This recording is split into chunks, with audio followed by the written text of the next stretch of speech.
Hello दोस्तों, स्वागत है आपका अपने ही यूट्यूब चैनल किस्से कहानियों की ऑडियो लाइब्रेरी पर। अभी हम सुन रहे हैं कहानी बेताल पच्चीसी का 21वां भाग। तो चलिए सुनते हैं आज का भाग। इस बार बेताल ने राजा विक्रमादित्य को कथा सुनाई नेत्रहीन पुत्रों की। एक दिन एक बूढ़ा आदमी अपने दो नेत्रहीन पुत्रों के साथ राजा के दरबार में गया और बोला, महाराज, मुझे अपने व्यवसाय में भारी घाटा हुआ है। अगर आप मुझे सोने के 1000 सिक्के उधार दे दें तो मैं आपका एहसान मानूंगा। मैं अपने बेटों को आपके पास छोड़ जाता हूँ।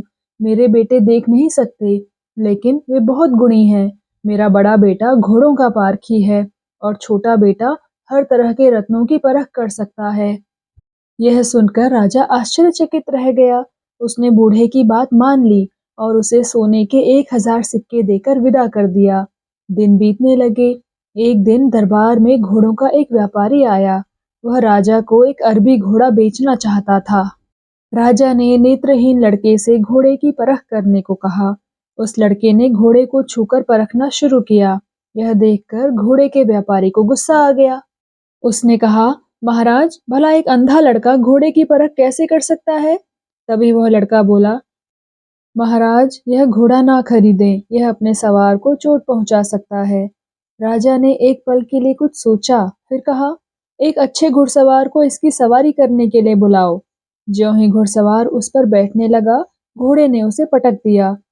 घोड़े का व्यापारी बोला, यह मेरे साथ तो कभी ऐसा बर्ताव नहीं करता।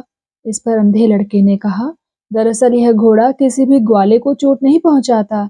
क्या तुम पहले ग्वाले थे? घोड़े का व्यापारी हड़बड़ाकर बोला, हाँ, पर तुम्हें कैसे पता चला? अंधे लड़के ने जवाब दिया, वह तो मैंने तुम्हारे घोड़े को सूंघ कर ही जान लिया था। कुछ दिनों के बाद एक जौहरी अमूल्य रत्न लेकर दरबार में आया। राजा ने छोटे लड़के को उसकी परख के लिए बुलाया। छोटे लड़के ने रत्न को अपनी हथेलियों में रखकर कई बार मला। फिर वह राजा से बोला, महाराज, यह रत्न अनमोल है, परंतु जो भी इसे रखेगा उसके लिए यह अशुभ होगा। यह रत्न इस जौहरी के परिवार में 2 मौतों का कारण बन चुका है। राजा ने जौहरी की ओर देखा तो उसने शर्म से अपनी आंखें झुका ली। ये बात सच थी। जौहरी राजा से माफी मांगने लगा। राजा ने उसे माफ कर दिया और वह अपना समूह लेकर चला गया। राजा दोनों अंधे लड़कों का हुनर देखकर हैरान हो गया। उसने तो कभी सोचा भी नहीं था कि कोई अंधा व्यक्ति इतना समझदार हो सकता है। राजा ने सोचा कि उन दोनों लड़कों को अपना मंत्री बनाया जा सकता है। उसने मन ही मन निश्चय कर लिया कि उनके पिता के आते ही वह दोनों लड़कों को अपने दरबार में रख लेगा। कुछ दिनों बाद बूढ़ा आदमी वापस आया तो राजा ने उससे कहा, मैंने तुम्हारे बेटों की प्रतिभा देख ली है। तुम में क्या गुण है? बूढ़ा आदमी बोला, मैं आपको किसी भी व्यक्ति की असलियत बता सकता हूँ। राजा ने पूछा, अच्छा बताओ, मैं कौन हूँ? बूढ़ा बोला, आप एक चोर के बेटे हैं। यह सुनकर राजा को गुस्सा आ गया। उसने बूढ़े और उसके दोनों बेटों के सिर को धड़ से अलग करने का आदेश दे दिया। जब कहानी खत्म हुई तो बेताल ने राजा विक्रमादित्य से पूछा, राजा विक्रम, बता, क्या उस राजा का न्याय उचित था? जल्दी बोल, वरना तेरे सिर के टुकड़े टुकड़े हो जाएंगे। राजा विक्रमादित्य ने यह बात सुनकर जवाब दिया, नहीं, ये उचित नहीं था, लेकिन इसमें बूढ़े का भी दोष है। उसे इस बात का एहसास नहीं था कि वह राजा को क्या बताने जा रहा है। उसे बोलने से पहले सोचना चाहिए था।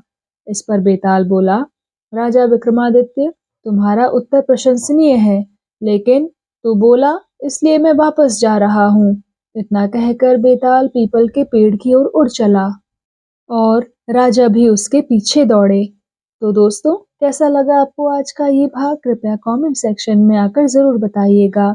और अगर आपने अभी तक इस चैनल को सब्सक्राइब नहीं किया है तो कृपया सब्सक्राइब भी ज़रूर कर लीजिएगा। मैं मिलती हूँ आपसे इसी कहानी के अगले भाग के साथ। तब तक के लिए धन्यवाद।